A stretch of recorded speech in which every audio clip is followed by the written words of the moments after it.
Over 1,700 new millionaires are created every single day in the US alone, and more than double that across the globe.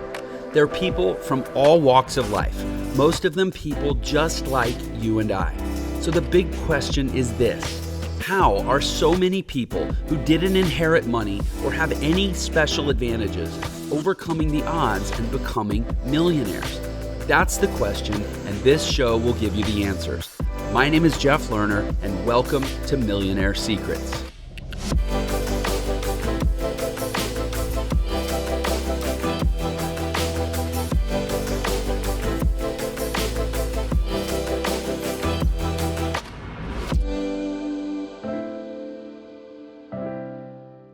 Welcome back, everyone, to another episode of Millionaire Secrets. Excited to be back with you, and I am joined today by Garrain Jones, and I'm excited to be here with Garrain. He's got a crazy story, crazy cool. Doesn't sound like it was always crazy cool in the middle of it, but it's got a crazy cool ending that's still being written. So we'll let him get into that. Anyways, actually, Garrain, I don't want to do the story injustice by trying to tell it myself. I'm just glad you're here, man. Welcome to the show. Man, thank you so much. And I acknowledge you for even having a space for stories like mine that can be shared so other people can say me too. It's my story is very vast, but if I were to just share it now, I came from super humble beginnings. I didn't know the value of the dollar. I didn't know the value of myself growing up. My mother was a big fan of we don't have any money, so how could you understand the principles of how to posture yourself to be able to attract the life that you want? Because the lifestyle I grew up in was like backstabbing, negative, cynical, insecure, and that was my childhood domestication. That evolved me to breaking into cars, breaking into houses, and in hindsight, everything that I went through as a child was just a high level of productivity and a high level of energy that I simply didn't know where to put. But if you keep evolving that landed me in 2.5 years of in a prison in Europe for smuggling drugs. Still just a rap sheet of crazy, just a record with the police. Then I went to living in my car for 2.5 years, and I just couldn't seem to figure out life. But it was August 2011 at 3:43 in the morning, and it was a point in my life where I threw up my hands and I stopped trying to fight, stopped trying to swim against the waves that were crashing, and I just gave up. And I just said, you know what? Okay, I'm tired of fighting. I don't want to fight anymore. I want to be healthy. I want to be happy. I want to be surrounded by nothing but positive people. I just want to inspire people, and I want to make a bunch of money, but I want the money to represent something that I passionately believe in that I would do for free. And a week later, and this is how I tie up the whole story, a week later, I'm at the gas station, and a homeless guy asked me for money. And I said, you have more money than me. And he said, change your mindset, change your life.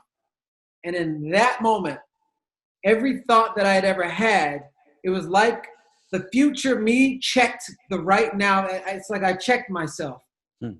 If my mind is set on something, then that's why the result is what it is. So if I do different with the same circumstance, then my life will change. It's been 9 years from that moment. I was $250,000 in debt, tried to kill myself twice, living in my car, daughter pretty much disowned me. Now, part of the 2 comma club, if you don't know what that is, 7-figure earner, retired my mom, owned several properties, traveled the world, speaking life into humans of everything and all the principles that I learned that I simply want to give away that will allow you to identify all the principles and the God-given talents that you have inside of yourself so that you can use it and produce extraordinary results in your life. First of all, thank you for sharing that story, which is beautiful and amazing. And thanks for living it, first of all. And then subsequently, thank you for sharing it. Um, it's interesting to hear you say that. And we don't pull a lot of punches on Millionaire Secrets. I like to just get right into it because I don't find that you can inspire people much unless you get usually more raw and uncomfortable than they're maybe willing to be up front, because I feel like you give people permission to get real. Absolutely. By getting real yourself. So let me just ask you some stuff, man. Cause so, you know, and this was were you in the United States when you were homeless living in your car? All right. So, and I don't want to make presumptions here, but you're not just really tan, right? You're like African-American, right? Yeah. Okay. Yeah. I'm a black man. You're a black man. Okay. You know, you get in trouble when you assume things, right? Yeah. So, and it's just wherever you go in the world, it's also looked at as different and people see themselves as different. So that's a fair statement to ask. All right. You know, and I'm a rich white guy now. So if anybody's going to say the wrong thing, it's me. But so you're a black guy living in your car with a, you know, rap sheet. You've been in prison. Yeah. I don't know how you got in so much debt. I'm interested to hear about that. But I mean, you had a lot of cards stacked against you. Absolutely. And you're the kind of guy, and I've been watching these documentaries lately, my wife and I, about we watched one about Rikers Island. We watched one about this kid that got put away at Rikers Island. He was waiting for his court date and he never came out for 3 years and he ended up killing himself. And it's just all this stuff I feel like I've been watching lately that's basically about how we make snap judgments about people and we look at them through a certain lens that ends up becoming their prison and their future, that most people aren't strong enough to break out of the collective weight of how the world looks at them. Absolutely. And yet, so, and frankly, again, painting a caricature of a person, you say, hey, here's a black guy who lives in his car, he's homeless, he's got massive debt, and he's a criminal. It sounds like you would be one of those people that society would look at and make a lot of judgments about. 100%. And yet, somehow you beat it. Yeah. So it wasn't it. It was myself. Oh, okay. So it wasn't whatever I thought was out there was ultimately me.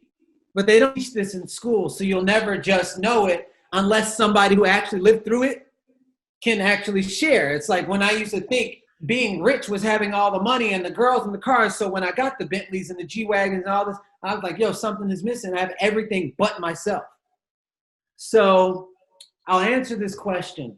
When I used to blame everything, I would blame everything. Blame my mom, my father who was murdered when I was 12, my girlfriend, my daughter's mom. I would blame everything. I realized the one person I never blamed was myself. And I would blame my skin color and I would blame all these different things. The one person I never blamed was myself, simply because I didn't have the awareness.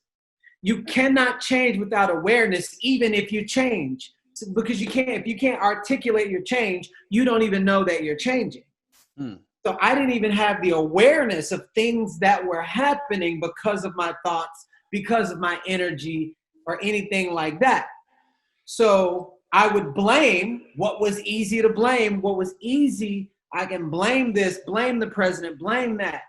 But in the moment where I say, you know what, I can't change anyone,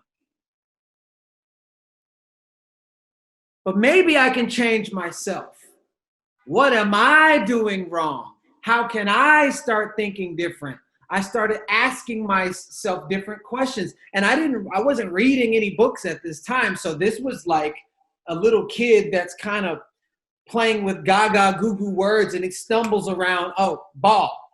So I was playing with this puzzle piece and all of a sudden I'm like, man, so maybe I should ask myself different questions instead of why does this keep happening to me? Why is this always happening to? Maybe this is happening to me for a reason. So as I'm saying these things, I notice different things start coming into my life. Now, one thing that most people don't know is I understand patterns more than most people because I was a special needs child in high school.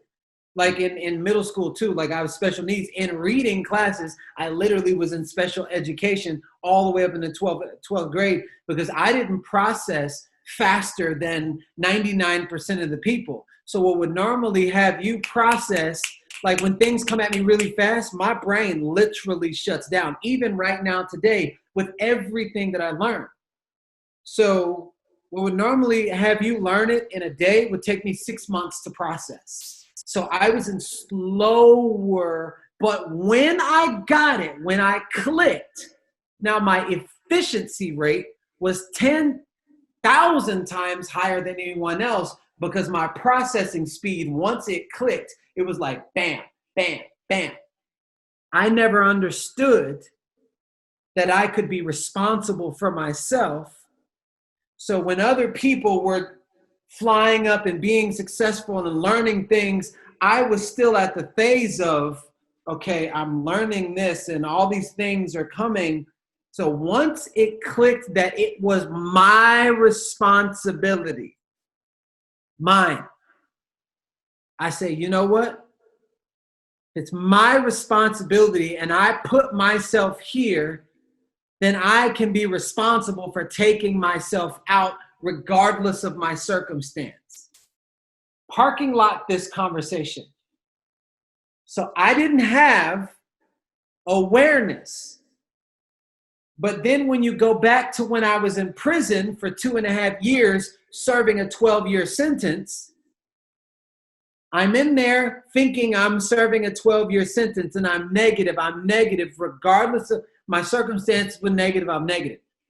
I watch a movie called Shawshank Redemption, and Tim Robbins said they can take anything they want away from me, but they can't take away my mind. Instantly, I said to myself, then I know why I'm in here. Because when I was free, I said to myself, I feel like I'm so far away from where I'm supposed to be. I feel like I'm in prison, to the point where I manifested being so far away from where I'm supposed to be, and I was in prison. But when I heard that, I said, you know what? Oh my God, then that means I'm a free man. So in losing my freedom, I discovered because I had me. And once I got to me, then I was willing to learn more about myself. So to answer your question, when I was homeless, I inadvertently discovered me again.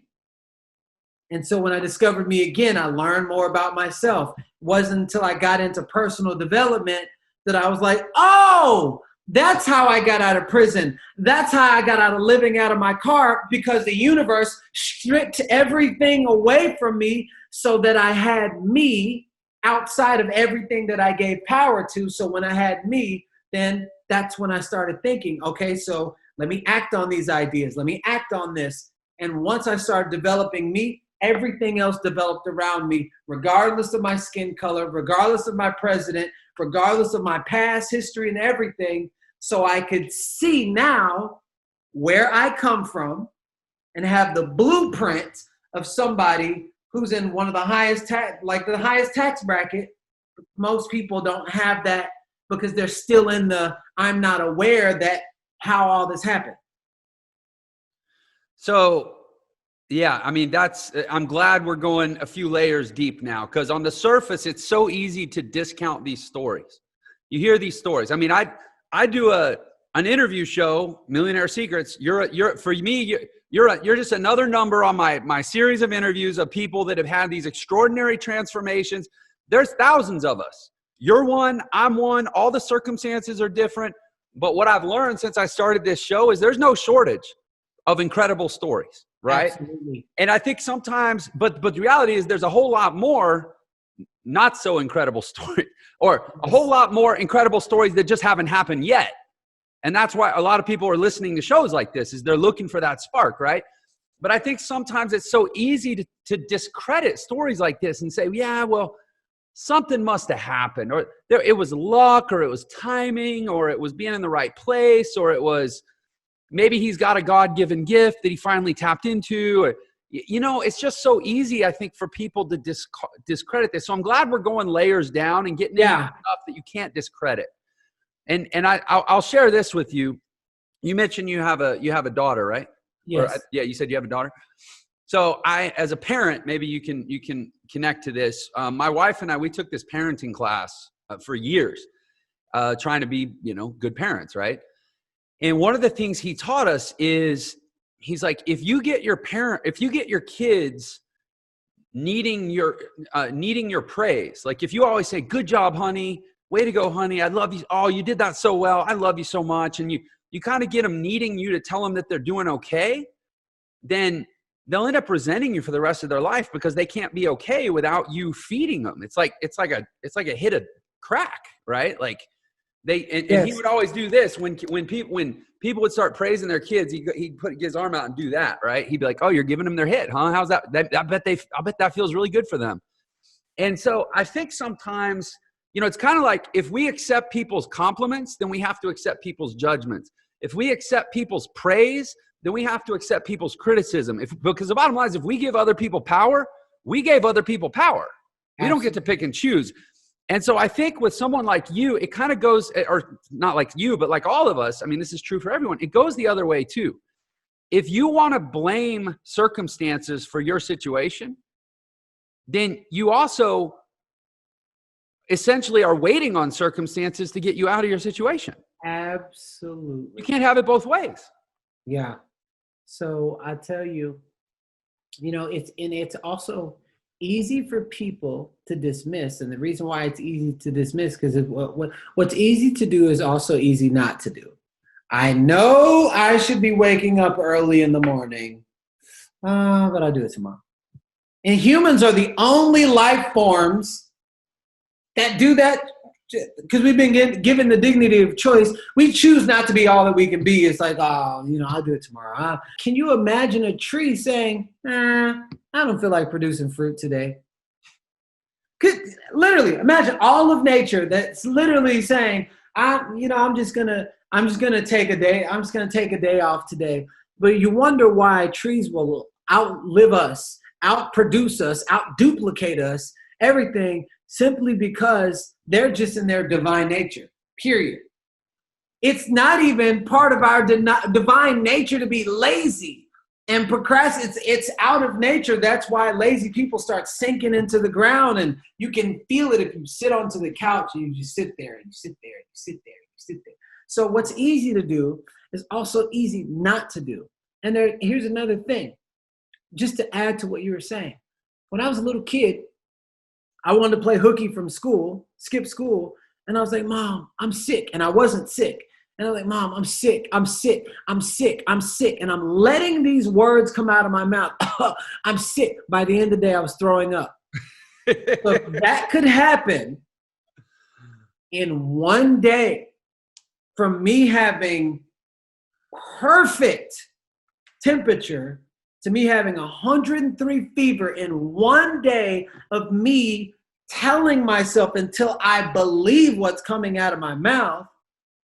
Imagine someone who says, "I've sucked, I'm this, I'm that, I'm this, I'll never make it. Why is this happening to me?" Da, da, da, da. And like literally, so to make it, if you can understand that context, so imagine someone who literally claims and declares and says, "I am successful, I am happy, regardless of the circumstances," and you keep doing that and doing it and doing it. Lie to yourself so that you can remember yourself. I've done what you're saying. I'm pretty good at doing what you're saying, by the way. All the good shit I have in my life is pretty much because I'm good at doing what you're saying. But the thing I have learned about doing what you're saying is when you first do it, you feel dumb and phony. And then if you keep doing it, you feel, for me, almost like a little embarrassed. And but here's the thing, if you keep doing it, then it actually starts to impact the way you behave a little bit. And then this is where I think the real trick of the devil comes in. You do it, like at first when you do it, it's almost like a silly game, right? But you keep doing it past the part where it's ha-ha funny, and it actually starts to drive different behavior. But then usually the change in behavior happens long before the change in results. Oh, so absolutely. Results are like the last indicator to come around. They're a lagging indicator. So your behavior changes, but your results are still the results of the old guy. So now anybody around you observing your behavior, they're going to pile on and go, well, what are you doing? Why are you doing that? You don't have those results. You're not that guy. They'll start to try to discredit any little bit of strength that you've started to build because you started to believe it.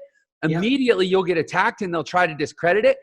And that's when it gets really hard. And that's actually when the true test begins. Because only then has the actual opportunity really begun. Because to me, until, I know a lot of people that try to change in secret.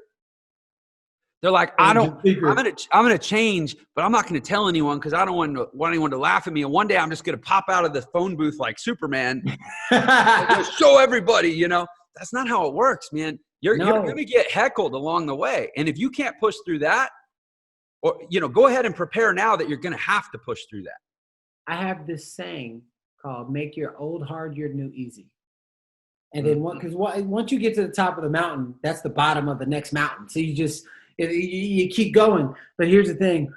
Exactly what you're saying is people said, how did you get so good on stage? Listen, you put me in front of a crowd of 50,000 people, 60,000, 2 people. It doesn't matter.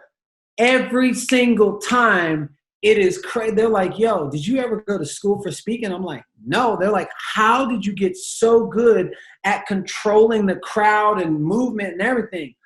And I said, you want me to tell you? They're like, yeah. I said, through YouTube. They're like, what do you mean?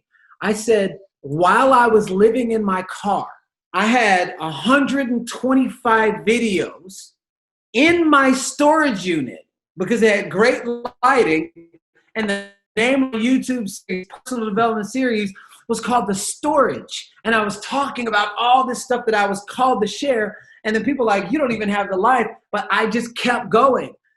So people would say, oh, that's easy for you to say. You got all the money. I was like, yo, check the track record. I've posted every day since 2007, 2008. And I've got so many videos online. You'll see the potential in all those videos in how my videos are executed now. And the way I show up on stage is with the same kind of passion. And I never learned anything on hand movement, on how to control my voice, on how to speak to the crowd when I'm speaking to a woman or a man or whatever pronoun. Like it's different variations, but I did it so many times. And in the beginning, guess what? I said yes to every podcaster. If they have this is my first one ever. Oh my God, you said, why'd you say yes to me? And I said yes, and I said yes, and I said yes. I just kept doing it because I was getting something and he was getting something because I kept practicing. Those podcasters now are CEOs of, a lot of them are CEOs of major companies. Guess who's the first nod to get paid $50,000 for 1 hour of work in their big community and their big, they come to me first because but it was in the practice of me developing my skill to the point where now I don't even need a PowerPoint. I can speak that visually and deliver every single time. So exactly what you're saying, I had to push past the haters, the this, the that, but the practice and the mastery of it is what garnered all the other results that came after that. So you were making you were posting videos of yourself on YouTube, giving public speeches to no one back. Maybe 10 people, 5 people, whoever would listen. And I would just keep putting it out there because I was like, man, I need to have an outlet. I need to get this out. And I would just put it out and they're like, man, it's like, I don't even know where this is coming from. Sometimes it was all over the place, but I would just get it out. So I want to share. Like I said, I've had a sequence. You're probably, I don't know what episode this is, like number 55, maybe 60. I started this show a few months ago, and we've been pretty busy. But I've never actually talked to anybody else who started their speaking career or their I guess I don't know if this is considered speaking, but I communicate for a living, right? By basically just ranting into a camera or a phone for whoever would listen until now, because that's how I started this. I mean, I was a marketer. I was an affiliate marketer. I did stuff behind the scenes. I owned an agency, but I didn't do anything that would have prepared me for forward-facing exposure like what I do now. But in 2018 in the fall, it's been almost 2 years, something snapped. And I was like, I got something I need the world to know. And I started, and you can same thing, man. You go back on my Facebook page. The first video is called Let's Get Extreme, September 2018. It's just me driving in my car going off because somebody pissed me off about something. And I've probably, between Facebook and YouTube, I've probably done 1,000 in 2 years.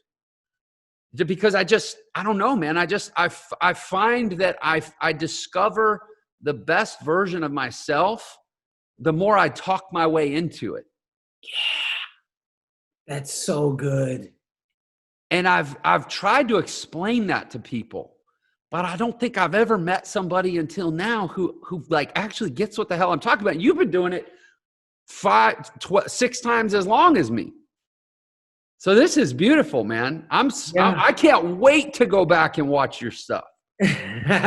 And it's so cool because, like I said, there was a guy that was like, "Oh, it's easy for you to say." Yeah, I was like, you know how long I've been saying this shit? I've been saying this shit forever. Y'all are just now catching up, and the results are just now catching up. I was like, you think this is something? What you're seeing is the overflow of 8-9 years. Wait till 8-9 years from now from what I'm doing now. And so when I talk about how you have to have this unreasonable and inexplicable confidence and enthusiasm in what you're doing, to not only start doing it, but to keep doing it past the point where enough other people are seeing it that they'll start to judge you and tear you down, but not so many other people are seeing it that they'll also come around and defend you, because there's like this tipping point. Yeah. Once you have 100 people watching, at least one of them is going to be cool and they got your back. Yeah. But when there's only 6 people watching, that's a gang in the back of an alley, man. Absolutely. They're all there to tear you down. And I'll tell you, so at first it was difficult for me. And then one day I reached out to one of the people that were trying to tear me down. I was like, man, what's your deal? Like, why? He was like, he completely changed just by me acknowledging the person. He was like, wow, thank you for reaching out to me. And then with the same energy that he was trying to tear me down, he was like, oh man, I love this guy. And I was like, whoa. So a lot of times it ain't really tearing down. A lot of times it's a hurt person that just is trying to get attention. So I learned many different variables and ways of if somebody's really tearing down, and I've chunked it up to feedback is a form of information. You can choose to do something with it or not. You can choose, because all the choice from moment to moment, to allow it to affect you, or you can see what's true inside of that and you can build upon that next discipline. It's like the white belt doesn't leave white belt discipline to go to the next belt. It's going to take the discipline to the next belt. So it's like, man, so I'm working on this and somebody's saying this and I'm like, okay, this is just information. Is there anything truth inside of that? Okay, so let me work on that truth. And I come back again even stronger because I'm taking all feedback as great feedback. Yeah, I love what you're saying. And I think it is true. I kind of remember I think it's good that we get that criticism, because if we learn not to put too much stock in the criticism, then we'll also learn not to put too much stock in the accolades. Absolutely. Which is kind of what we were saying earlier, that if you don't put too much stock in the difficulty of your circumstances, then you won't put too much stock in the idea that your circumstances are responsible for your situation. And feedback from other people is maybe a more tangible and emotionally available way to learn that same lesson. That you can it's get actually right true now. Everywhere. Yeah, and you can get that right now. But that also translates to things that I learned in track and field or anything like that. Most people are like, oh my God, I can't stand it. It's so difficult. But me understanding the process of transformation, what do I say? Oh, thank you for making me better. I might not like the way that it feels, but I am so grateful because I know that the Garrain on the other side of whenever I grow through this is going to be somebody totally different. Thank you for making me better. Thank you for making me stronger. Anything that happens in life where I'm just like, clearly the universe is trying to send me a message. So thank you for this message because now I get to think different and ask myself different questions. So let me ask this then. What are your, I'm with you the first core value of my education company, I teach online business education, right? Like people sign up, they think I'm going to tell them like, so here's how you go set up a ClickBank account and here's how you find a product to promote. And I'm like, you'll figure, we have trainings that teach you that stuff, but frankly, that's so uninteresting to me. Like that shit you can find on YouTube, man. There's 16-year-old kids teaching that stuff.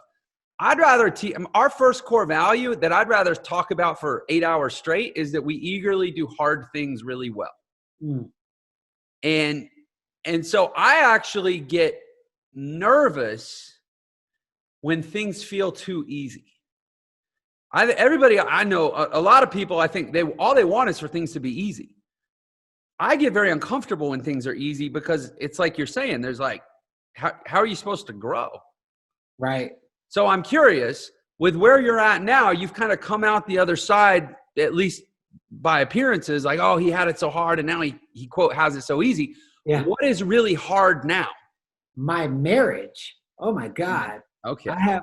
Especially being married to a powerful woman who my whole life was all about survival, but it was like me surviving. And that's how I got to this point. And her, same way. She earns a lot of money. She's her own entity. So putting that together, when I've always functioned by self, it causes crazy to the point where I'm like, okay, I am committed, but it's the most difficult and beautiful thing in my life. So I've learned to change. Oh, this is so hard. So it's the energy that you put on it. I'm like, oh, this is so hard, but it's hard, beautiful. It's like the way I'm looking at our marriage is who I become on the other side of this. And the beautiful thing about a committed marriage is it's a forever personal development course on growth because she sees the shit that nobody else can see. And I can't even hide from my wife because we're so close quarters and vice versa. So inside of our bubble, we're like leveling up, but it's difficult. And sometimes I'm like, yo, I don't like this shit, but I love not what we're up against, but I love the process. And that is supporting me in every area of my life. It's like you build a certain muscle, you'll notice that other things start working even better in all these other places of your body. So that muscle of relationship, the feminine energy, collaboration, so many different things, working on future kids. I've never, not prison, not anything, experienced anything that's more difficult than being in the relationship with my beautiful wife. However, love overrules all of it. And that's what keeps me going. And it is so beautiful because we keep passing little levels and like, oh my God, like, I don't think like this no more. So we're each other's greatest emotional trainers. So that's my thing. I wasn't expecting you to say that, but I'm so glad you did, man. I can just say that I have a shared experience or a similar experience. Yeah, man, I met my wife 2000, actually November. I know exactly when I met her. It was November 21st, 2010. It was a Sunday. And, we lived across the country. There's a lot of craziness in how we got together, but when we got together, she had 3 kids that were not biologically mine. and I've since adopted them. But right out of the gate, it was like we were doing this blended family thing and having to make it work, and we didn't want to mess it up. We've both been divorced, so we're like, well, we know how to screw this up, but we never actually succeeded at it. So let's do it right? Let's go to therapy. Dude, going to counseling with my wife is actually probably more than anything else I can attribute. And it's not going to counseling. It's going to counseling with my wife and starting a process that I took home with my wife. And we did the homework. For every hour we spent in a therapist's office, we did 10 hours of work at home. And that process is not only is it like, oh, well, now we're happily married and, happily ever after and all that. But man, and maybe you can relate to this. I am so much better at business. Oh, yeah. I lead people. I communicate well. I empathize. I feel people's energy in a way that used to be uncomfortable and off-putting to me. Like, I'm an only child, man. Don't come into my space. Yeah, that's my toy. I didn't share well, and all this stuff has changed now. Not because I got married, but because I got married and I was willing to, and the consequences of messing it up, especially because I was adopting someone else's kids who are now my kids. The consequences were so great to screw that up that I would do anything to figure it out. And I think the business success that I've had since I started my agency, 2013, people like to put numbers on things. I can come up with about 50 million ways that I've succeeded because of that work with my wife. You and I can 100% relate, because when other people that I've known for a long time, they're like, yo, you're so different. You listen to me different. It's like, wow. And I'm like, all I can do is like, that the stuff that I got in trouble with, that we argued about, and we just worked, but we were inside of each other's space and bubble. Then when we come out and I go to the business, and their confirmation gave me the awareness. I'm like, oh, wow.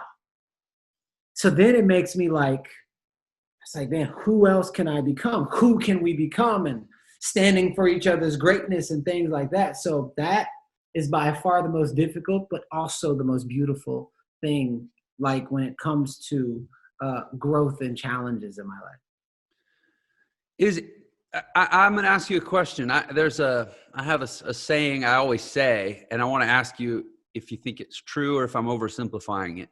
They say nothing worthwhile is easy, right? That's like just a thing people say, oh, nothing worthwhile is easy. So I think, like, I'm not a logician, I'm not a mathematician, but I think that if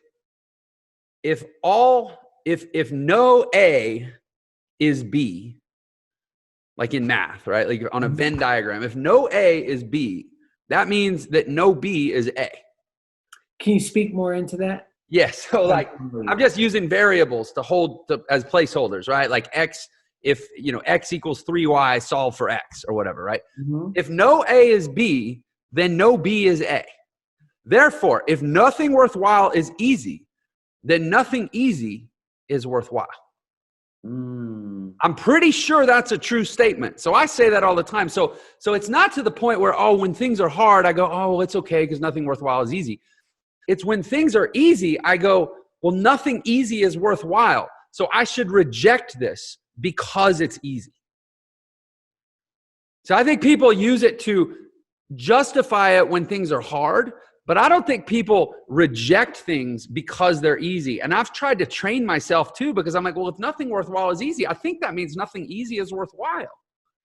I want to play around with that. So yeah, I'm curious. That context and what you're saying, I want to play around with that. Like the next time I'm in, because I know what it's like when you're in an easy crowd and you are the head person. I know what it's like when I'm doing something that I'm so used to be doing, and I was like, let me go find my next challenge or something like that. Is it dangerous? I feel like it. I mean, and again, that's what I'm wondering. Have I just gone so berserker in my own mind that I'm off the reservation? Or is it warranted that I actually get really, really uncomfortable when things are easy? Yeah, you know what? Maybe for most things, I think that, because like, say for instance, me and my wife, we went through 3 weeks of like, oh my God, boom, and then we had a breakthrough. And then all of a sudden it was easy. I'm not in that moment looking for anything hard, because I'm trying to appreciate and celebrate the win that we just got. However, if we want to keep growing, I'm already knowing that we're going to have to overcome something or learn something new that gets us to be even more than who we are. So I would say if it's easy over a long period of time, you really need to check yourself. But if it's easy after you've overcome something, maybe that's more of a win that you get to celebrate and be like, boom, I got over the hump. Let me process everything that I went through. And I'm like, I can breathe. I'm calm right now.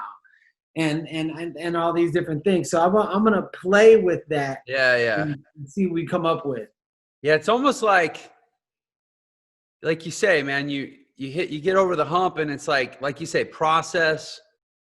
But I mean, I know, like, I mean, Tom Brady. Oh, did you watch The Last Dance, Michael Jordan?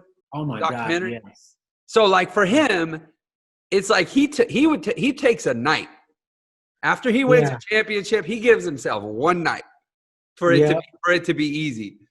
But I swear, even in his mind, he's already like, man, it's like, what am I going to do at practice tomorrow? It's like to me, it's like when you get a win, you go, okay, awesome. What can I do now? But you know what also is difficult?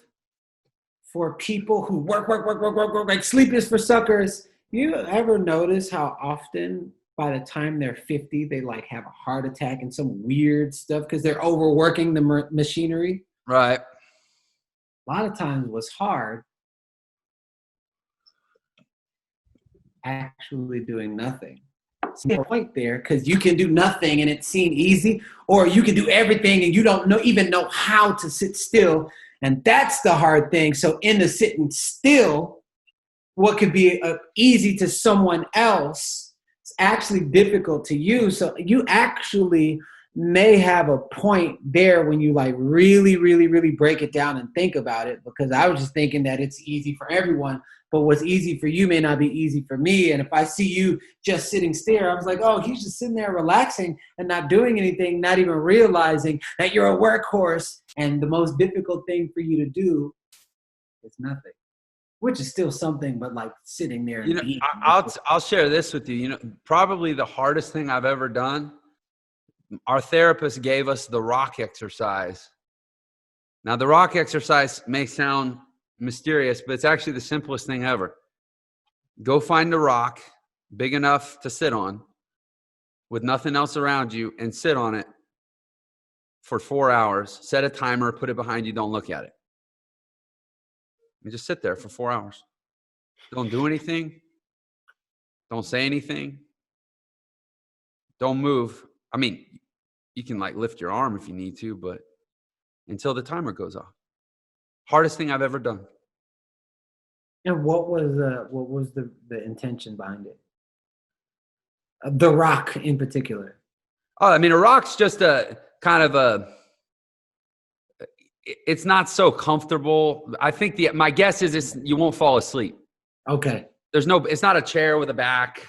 There's no pad, but I don't think it signifies anything beyond that. But it's just give your mind. Now, okay. So actually, now that we're talking about stillness, are you comfortable if I ask you a question that a lot of people probably have, but they may not be okay to ask you?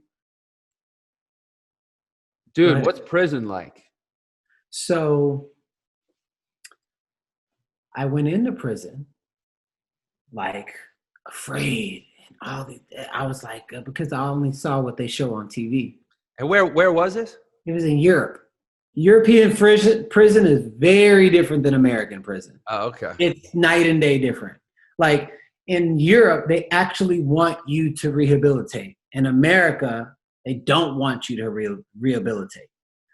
So I'm going into prison thinking that I'm like, fuck, man, I can fight. But like, what happens and I'm cornered and all this other stuff. And I'm plotting in my head, but I knew instantly, energetically, there was something different. And, you know, I maybe got into a few fights there. And I would say I probably was the luckiest person in the world, because everything that the European gangsters want to be, they pattern themselves off of what's going on in America. So since I came from New York, I appeared just by where I come from. I'm a black man, tattoos. They wanted to be like what they saw in hip hop. They wanted to, and I instantly, and I was like, yo, this is crazy. What a messed up world we live in, man. So the toughest people says, anybody, just let me know. And all they wanted to do was to say, I'm with the American. Like, I'm cool with the American, because I was the only American in there. And I could instantly see what was happening. I'm like, yo, everybody is afraid of this Maloud guy because he's got family inside of the neighborhoods where the security guards are, so nobody will mess with him. And he was like, anybody says anything, anybody, just let me know. And all he asked me was like stuff about like 50 Cent and Wu-Tang Clan. But it was like, I lucked up and somehow became what they were trying to be like, just by being a black American with tattoos from America during a time where the world hated America, but they loved hip hop. Wow. How bizarre. I mean, it's got to occur to you in hindsight how like weird that, I mean, just it was the craziest thing. And I'll tell you this, I played the fucking part. Yeah. I played the part. I wasn't out there laughing and all kind. I played because I saw what it was. I'm like, oh. So you were like that. Were you like hard and like just not hard, but I didn't really smile too much. I wasn't really out there because I'm a fun-loving, dancing all the time kind of person. But I was like not really smiling too much and everything. It was like, oh, that's the American and da-da-da and whatever. So I got left alone. I literally got left alone because I got a pass just by way of where I came from, who I was, what I looked like, and everything. And I was just like, yo, if I ain't the luckiest motherfucker in the world right now, because I seen a bunch of other stuff go on, but I didn't get that same treatment just because what they were trying to be, who they were trying to be, they were patterning their lives of what they thought or who they thought I was. Plus, I'm in there on drug charges, so it automatically makes me hard. So there was just a bunch of things. But honestly, I'm not hard like that. I'm a fun-loving person. If you make me mad, then it's a different thing. But naturally, I'm not the kind of person that comes off that way. But I did play the part when I was in prison. Now, go ahead. Answer your question a little bit more. That's when I gave prison all the power. But unconsciously, when I started reading, stop using my right hand and use my non-dominant hand to do everything, which exercised a different part of my brain, prison now became a form of freedom for me because I was doing all these things that I had given up on, that I forgot about. And then I said, what would I do in here that I wouldn't normally do out there? I memorized all my dreams. I got back to prayer. I got back to drawing. I was like singing because one of the inmates was like, every time you sing, it makes me feel free. So he was like down the hallway, and it was just imagining him feeling free and me being able to give my gift away. That made me feel free. So when I became the essence of someone who lived like a free man, that's when magically they let me go. To pay real close attention.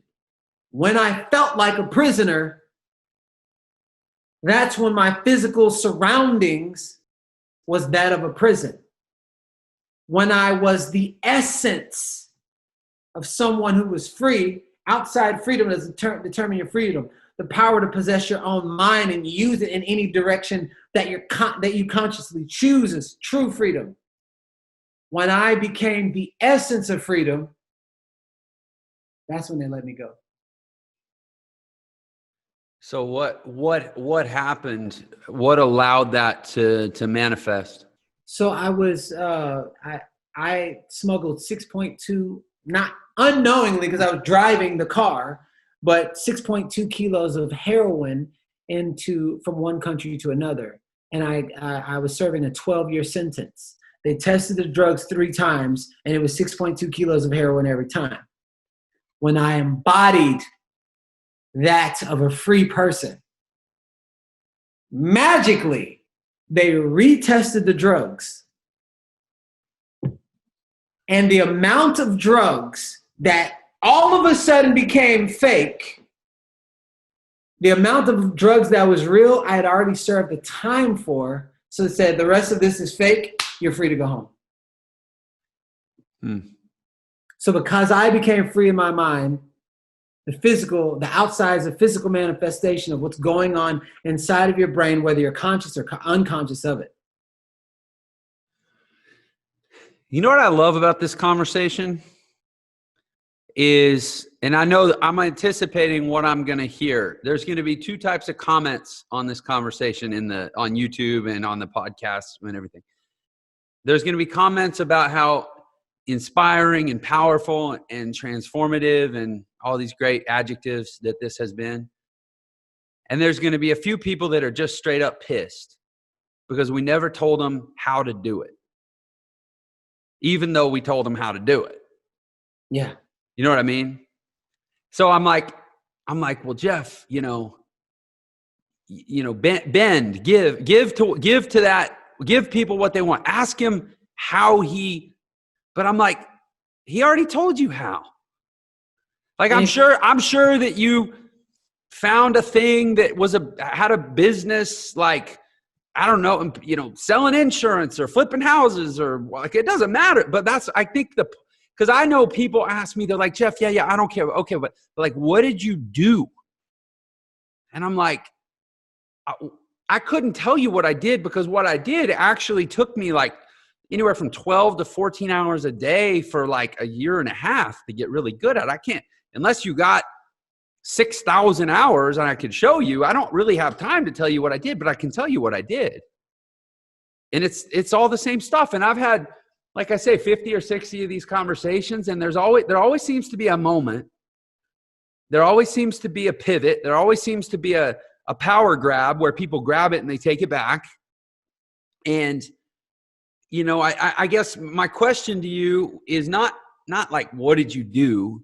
If you look at the circle, Simon Sinek's start with why. You got why, then you got how, then you got what. Like, what's the third circle, man? It's the least. It doesn't. I mean, everybody's got to do a thing. But the why and how is where you succeed at the thing. Yeah. So for somebody maybe who's listening to this, let's redirect that person who's frustrated because we're not telling them what to do.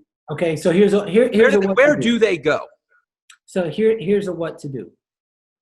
I've always heard that home is where the heart is.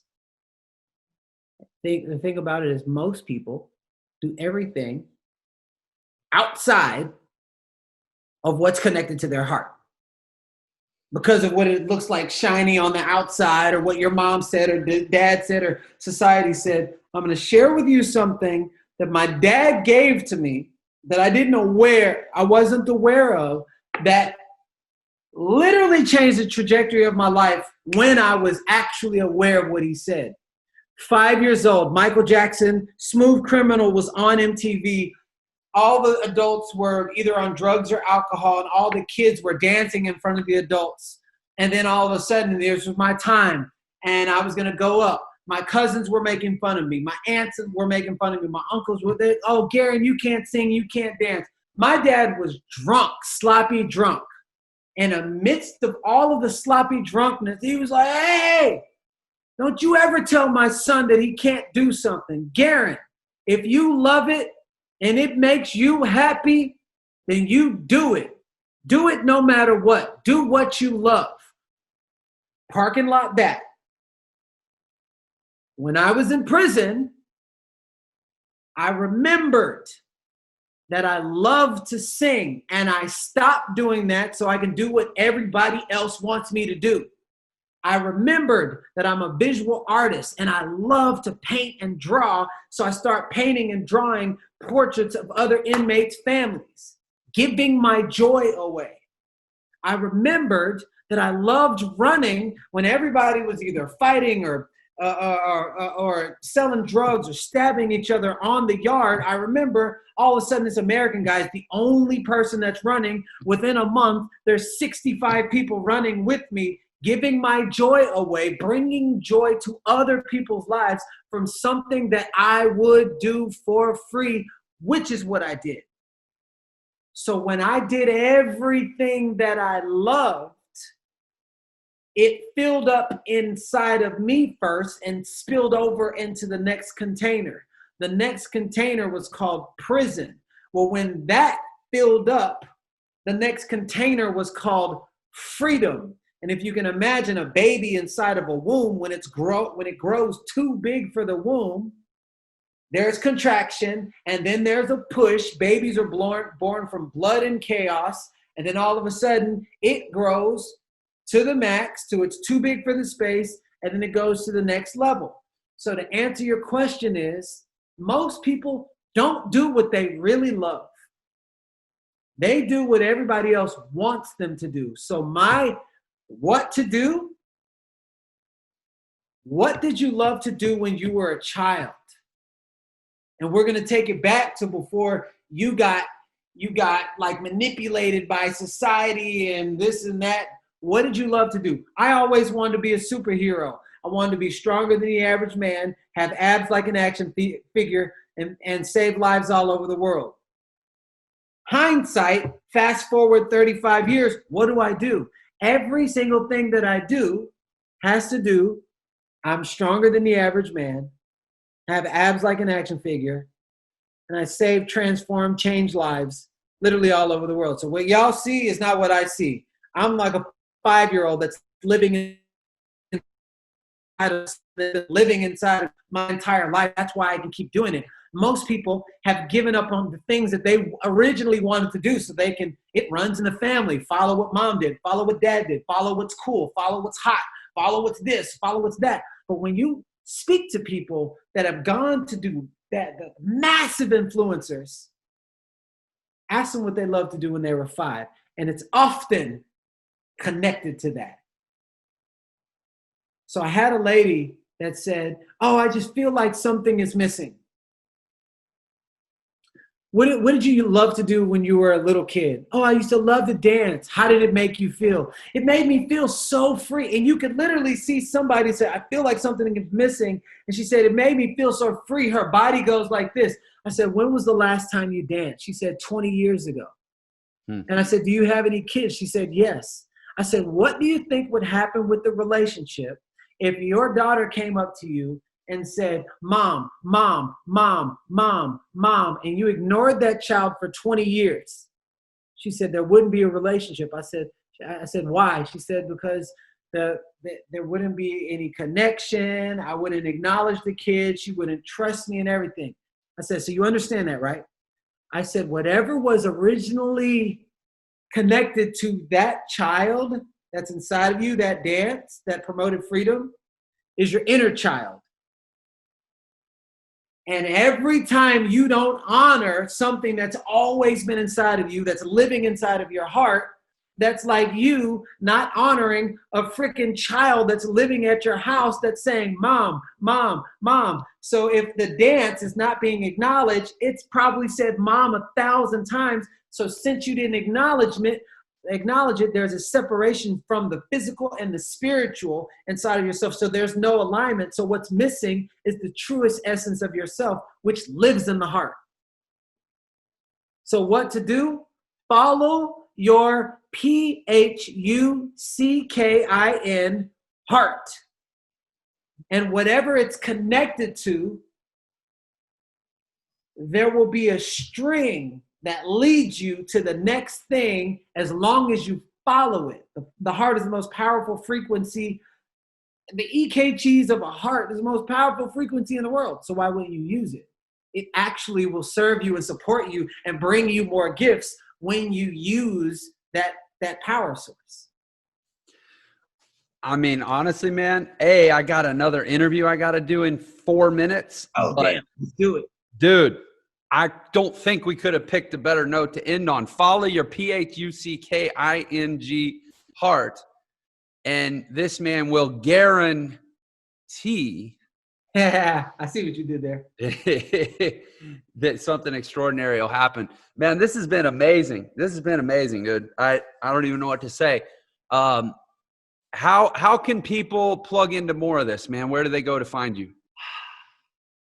Lucky for me and us, I put everything simply and practically inside of a book called Change Your Mindset, Change Your Life. That's on Amazon right now in paperback and in Kindle and in Spanish. Nice. And it's on there, and it's a lot of principles and philosophies that allow you to remember who you are. That is my job, to just be a reminder. I didn't change your life. I showed you how to change your life simply so that I can be a reminder of who you've been designed to be. And that's somebody great. Somebody's supposed to do something in this world. And I will spend every last one of my breaths giving that away. Well, I'll be first in line, man. After my next interview, I'll be heading to Amazon. This has been amazing. I want to thank you for coming on the show, being a guest on Millionaire Secrets, and also let the audience know that we've put a free gift together for you ourselves here at Millionaire Secrets. That is my free book, free giveaway book. It's much shorter and probably less to it than Garrain's book, but it is free, and you can grab it at millionairesecrets.com /Garrain J, so that we'll know that you came from this episode. And I'll put a link to that below, as well as a link to Garrain's book. And that book basically shows you, what we call the fastest way to become a millionaire in the new economy, which my guess is at least a major part of that strategy is going to be Garrain's strategy of following your heart, because the reality is it's hard. Oh, yeah. It's hard to do great things. And it's hard to find the energy to do great things if you're not naturally inspired by what you're doing. Mm. So anyway, Garrain, I look forward to future conversations with you, and hopefully someday having you back on the show. That wraps it for now. Appreciate everyone out there. Welcome to, or thank you for being part of Millionaire Secrets. And thanks again, Garrain, for joining us. And thank you so much for having me on, man. I look forward to us connecting and building. Thank you for watching Millionaire Secrets. If you enjoyed this episode, please share it with your friends and leave us a comment below. And don't forget to subscribe and turn on notifications so you know whenever we release a new episode. Also, if you want to learn the fastest way to become a millionaire in the new economy, click the link in the description below to claim your free copy of my book, The Millionaire Shortcut. And don't forget, Millionaire Secrets is available on all the major podcast platforms as well. Subscribe wherever you listen to podcasts so you can listen on the go. Thanks for watching.